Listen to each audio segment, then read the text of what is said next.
12 ans et ma sœur 10. Des femmes se sont jetées sur moi, m'ont attrapée et allongée. Elles m'ont écarté les jambes. Je criais. Je n'ai pas vu le couteau. J'ai senti qu'on commençait à me couper. Je pleurais. On me disait « faut pas pleurer, c'est la honte quand on pleure ». Je suis sortie. C'était le tour de ma petite sœur. Faut pas pleurer, c'est la honte quand on pleure. Kady Diallo témoigne ici d'un acte banal dont elle a été victime. Vous avez bien entendu. Un acte banal, anodin, atroce et violent, mais banal. Les frissons me parcourent l'échine quand je constate son supplice. La nausée s'empare de moi et j'ai un profond sentiment de dégoût. De dégoût contre ces tortionnaires qui ne sont parfois autres que des membres de la famille de la victime. Du dégoût contre cette société ancrée dans des valeurs barbares et sanguinaires qui n'a pour seul but que le contrôle de la femme. Du dégoût contre toute cette brutalité et toute cette violence. Ces histoires sont en tout point semblables à une œuvre de fiction et pourtant, il s'agit de la réalité. La mutilation est encore légale. Et cette réalité ne vous avait peut-être pas touché, sûrement parce que l'on n'en entend jamais parler. Tout cela semble si loin de nous. Car oui, après tout, pourquoi la France se soucierait-elle du sort de centaines de gamines africaines comme Kady Diallo? Pourquoi notre société aurait-elle, dans son immense illusion de sollicitude, l'amabilité de se pencher sur le cas de l'excision? Eh bien parce que nous voulons nous préserver de la vérité. Mais toutes ces enfants, sont-elles préservées? La France est une nation qui prône la liberté, l'égalité et la fraternité, et est un pays parmi tant d'autres à respecter les droits de l'homme. Alors pourquoi, de par le monde, des femmes en sont-elles privées? Dépossédées de leur liberté sexuelle, de leur humanité, soumises à leur mari et aux diktats de la tradition? Ainsi doit-on comprendre que ces valeurs, nos valeurs, s'arrêtent à nos frontières? Cela veut-il dire que notre sens de l'entraide est inversement proportionnel au nombre de kilomètres qui nous séparent de l'atrocité de l'excision? Et cette mise sous silence qui fait que nous sommes encore trop nombreux à ignorer la nature exacte de l'ablation génitale féminine?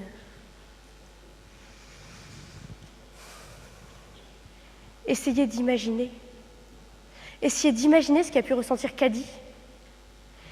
Essayez d'imaginer ce que subissent ces filles, souvent plus jeunes que moi, lorsqu'elles se voient arracher un morceau d'elles-mêmes.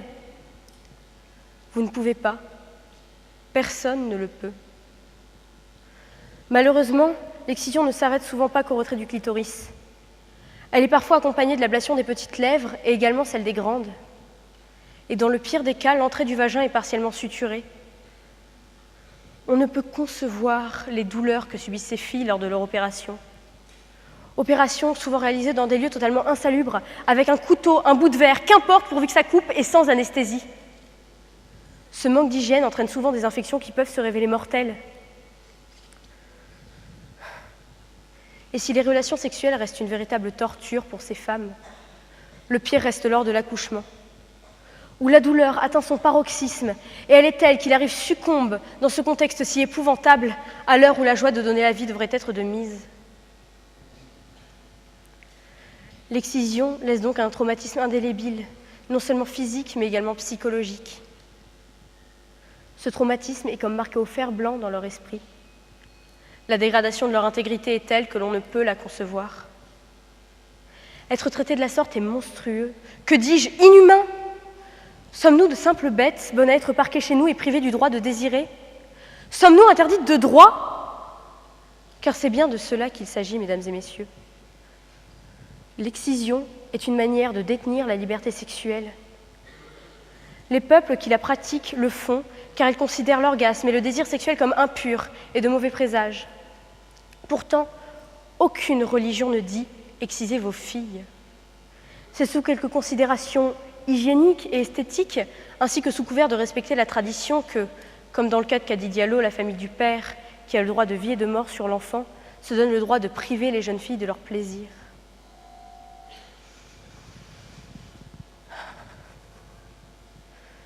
Même du haut de mon jeune âge, et je n'ai que 14 ans, je conçois l'importance du plaisir dans les relations sexuelles. Le but est de procréer, évidemment, mais notre droit de bien-être ou de satisfaction se doit d'être respecté. Car privé de cela, à quoi se résume notre intimité, elle aussi bafouée? Il ne reste rien de plus que notre fonction matricielle première. Il ne reste rien de plus que ce devoir de porter un enfant.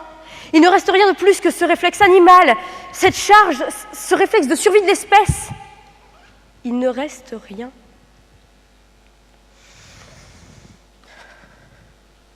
Elles deviennent de la chair fraîche livrée sur un plateau.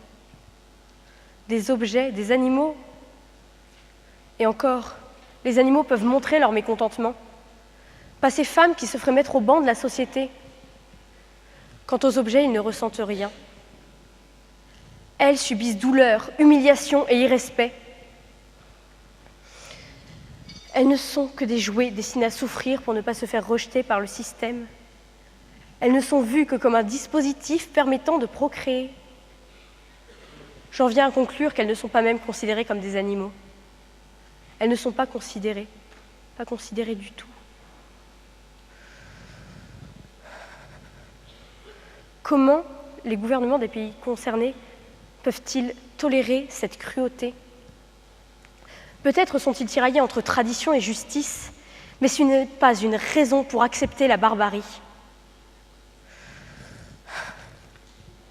La quasi-totalité des pays du monde sont membres de l'ONU et ont par conséquent signé la Déclaration universelle des droits de l'homme de 1948.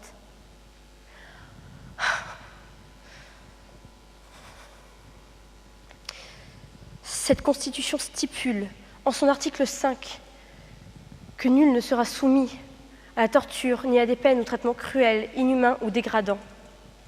Je ne veux même pas commettre l'affront d'exprimer à quel point il a été bafoué. Et l'article 3, qui dit que tout individu a le droit à la vie, à la liberté, à la sûreté de sa personne. Où est la vie dans l'esclavage? Où est la liberté lorsque la sexualité et l'intimité sont mises sous contrôle? Où est la sûreté lorsqu'enfant on peut se saisir de vous à tout instant pour vous arracher si violemment un morceau de vous-même? Et la CIDE, aussi appelée Convention relative aux droits de l'enfant, qui est aussi un traité international de l'ONU. Il se doit d'être respecté.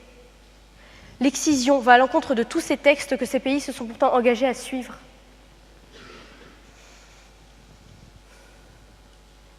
Kady Diallo fait aujourd'hui partie du GAMS, groupe pour l'abolition des mutilations sexuelles, et œuvre sans relâche pour que cessent les ablations génitales. Ce groupe s'est réuni le 2 décembre dernier avec tous ses partenaires pour un continuum sur les violences faites aux femmes. Réflexion et action, voilà leur message à la France. Heureusement, les lois se sont énormément durcies. Aujourd'hui, ce délit est passible de 150 000 € d'amende et 10 ans d'emprisonnement dans le cas général. 15 ans si la victime est mineure de moins de 15 ans et 20 ans si le coupable est d'ascendance légitime. Une interdiction de territoire d'une durée de 5 ans peut également être prononcée.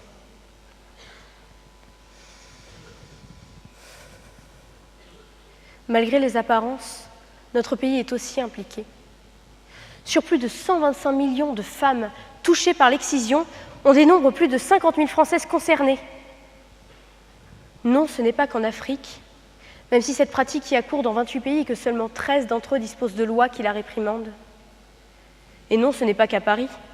En témoigne le seul chirurgien de ma région, le docteur Richard Sarfati, a pratiqué la reconstruction clitoridienne.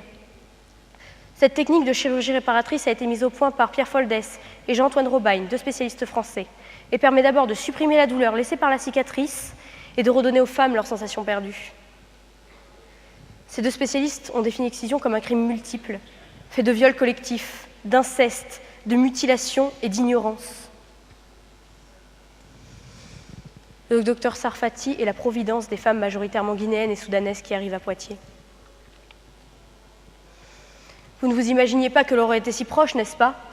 Cela ne touche qu'une minorité, alors pourquoi s'en soucier? Voilà la manière de penser actuelle. Regardez partout autour de vous et dans les médias. Si peu de traces pour une chose si destructrice. Pourtant, les médias parlent beaucoup, mais à ce sujet-là, ils sont moins bavards. Ah ça oui, quand on retrouve de la viande de cheval dans des lasagnes, toute la France crie au scandale. Mais pour une gamine qui s'est vue sectionner son clitoris à coups de laine de rasoir, on ne fait rien? C'est là, pour moi, qu'est le vrai scandale. Il faut que l'on cesse de se complaire dans les apparences. Je demande à ce que cette situation soit rendue publique, que Madame Najat Vallaud-Belkacem, ministre française du droit de la femme, se penche sur la question. Il faut qu'on cesse de se borner à rester derrière nos frontières pour avoir l'illusion d'être protégé de la vérité. Il faut se battre, que les générations futures ne subissent pas la même chose que Kadi Diallo et tant d'autres. Battons-nous.